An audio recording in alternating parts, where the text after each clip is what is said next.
All right, welcome back. We are now about a month in the future. I've gone away. I've tried numerous sets of speakers from numerous brands, including 2 from the present day production gentlemen here.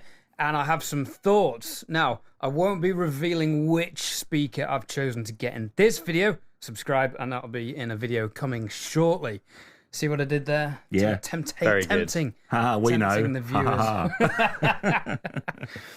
So I think the main debate is, I mean, there's no debate about the quality of the speakers. They're just brilliant. They were in my final 2. So that gives you a clue of which I'm going to be going for. And I compared them against PMCs, ATCs, my Neumanns, obviously. I'm sure there was another, Barefoots as well. That'll make for an interesting video. And the quality across the range in terms of the low end, tightness and the punchiness of the low end, the mid-range, the detail, the depth of sound, the stereo imaging, the phantom sensor I was getting out of them, and the clarity in the top end, they were always there. Right. Now, every other speaker had something about them that particularly sold them. I'll go into that in the next video, but there was an element that sold every speaker over other speakers, for example, and yours were just there competing with those every single time. What the discussion, I think, comes down to is the Beryllium versus the Silk mid-range drivers and the tweeters. The Silks are great if you want, the bass option. It's a very good speaker. The Beryllium, in terms of mid-range, brings it closer to an ATC and beyond. Now, ATCs are very mid-range. You get all that EQ and not much else. It's magical. Magic is in the mid-range. And yours just deliver that, the depth of sound, the detail, the fidelity, but without being overbearing and without that being the key the speaker. Thing. Yeah. You've got the low end, you've got the fullness, the richness, the stereo spread, the depth of sound in the low end as well, and the top end.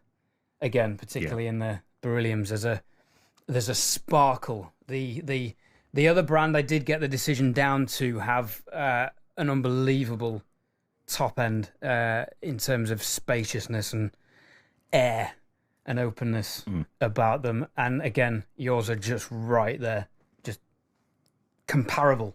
Thanks. So this could be a short video. Fantastic job. Congratulations. If you are considering the present day production M.U.M.8 speakers, the gentleman will tell you some potential developments. Do you want to go into that, talking about what you might... Yeah, so the next step for us really is that we've completely run out of room here. Of course. Trying to make speakers out of a recording studio is not the best thing. It's a bit like trying to run a hair salon out of a garage or something like that. Do you want us to change your brake fluid while you're having your perm done? So we've... I'd do I'd do that. Yeah. Actually, your perm would look great. Yeah, I'm having my MOT done next week. Maybe I should have the hair done as well at the same time. But yeah, what was I talking about? Oh yeah, speakers, that was it. So we've acquired another unit, which is 2 doors up from where we are. So it's perfect. It's literally 10 metres away.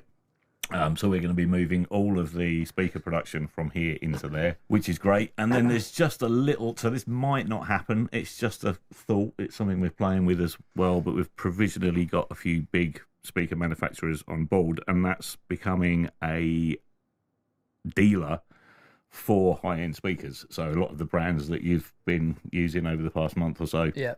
Because what we want to do is...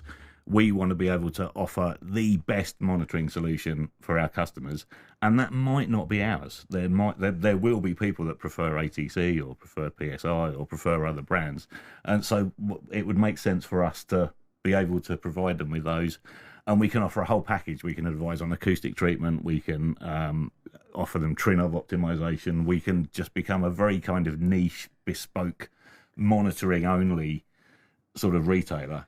And offer the best thing to our customers. And I hope that future becomes a reality, because I had a nightmare trying to compare speakers. In this process, I learned that the desk reflections from having the speakers at ear level were heavily compromising the sound of the speakers. Now, Trinov does fix this, and it works really well. The PMCs have a desk reflection setting where they drop out, I think, 3.5 dB at 150. Right. Which works really well as well. But when I was A-Bing them, because I had them horizontal due to the small nature of my studio and the desk height rather than vertical, I was having to have another set on top. Right. And that always meant that the set at the bottom, whichever it was, just sounded rubbish in comparison. Yeah. So I was having to swap them round. Now, that's not an instant A-B comparison. Exactly. Yeah. No. That's a massive ball ache. So if you guys have, you know, you've got space in here. Well, Loads of space. Or some equivalent space where you can have, you know, 4 or 5 speakers set up so you can instantly A-B between them, already room corrected, because that was the thing. I've only got the one.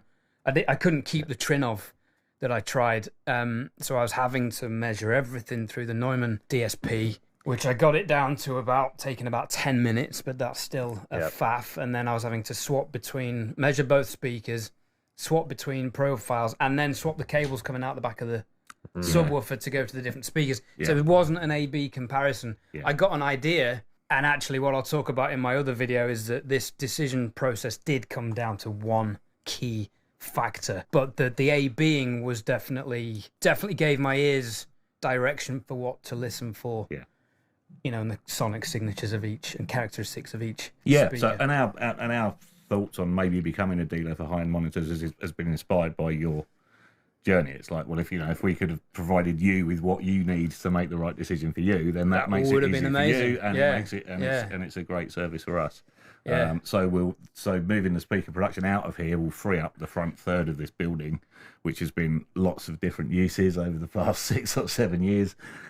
We can flatten the rooms there completely and build a purpose-built Atmos room, because we want to be able to demo Atmos systems as well. So rather than fudging an existing room like most people are, we can actually build a dedicated space with, you know, entirely based around Atmos, with no reflections coming off the front wall or anything like that. Fitted out with your 2-way speakers, I presume. Yeah, we'll probably or do the 3-ways. I think we'll or do both. I think we'll probably do a mixture of both. Full Atmos with all the Full 3-ways. Atmos with 3-ways That would be nice. Would be my... Well, we've got some other speaker models in mind as well, so there might be some other new things coming. So that'll be the goal. So we've got literally the same speakers all the way around, and ceiling as well. Be a bit crazy. That'd be pretty mad. You guys are not short of innovative and creative ideas. Oh no. Yeah, sometimes stupid ideas. But stupid wins. I mean, that's it. So at the moment, we've got the M.U.M.8, which is the flagship monitor, the M.U.M.6s, which are currently in development, but kind of getting there, and they're the 2-way monitors. We've also got the subs that we're hoping to release at the end of the year. So there'll be single and double 12-inch and 8-inch versions to fit either the bigger or smaller speakers that you go with. And then other models as well, which might be better suited towards Atmos, or maybe a potential monitor that's bigger than a M.U.M.8 for the people that have even bigger rooms, so like a double bass driver version, that kind of thing. So lots of things being thought about, and it's just a matter of time. I mean, as you know, we're here on a bank holiday Monday. We're here 7 days a week, so we're always working on stuff. Just to get the most out of time. So watch this space. If you haven't subscribed to their channel, Present Day Production, do. It's very entertaining. Lots of good information as well. And if you are interested in the M.U.M.8 speakers, don't hesitate to check them out for the money. The issue I think we came up with at Gearfest was people saying, oh, well, how can you compare this price to a speaker that's £3,000 more expensive? Ignore that, because you guys are selling directly, so you're missing out the distributor and the retailer. And having done this, I now have a much better idea just how much these people are putting on top. So, you know, the $6,500 is it for the Berylliums? For the Berylliums, the top of the range ones, compared to say a $9,500 speaker, it's there. Like there's no difference. You know, they are competing with that line. So don't let price put you off. Check them out. I've been Ed Thorne. This has been Mark and James. It's been emotional from me. See you on the next one, where I will be revealing which speaker I've chosen. I think. Thanks, Ed. Gents, thanks. Appreciate it. Cheers, Ed. Thank you.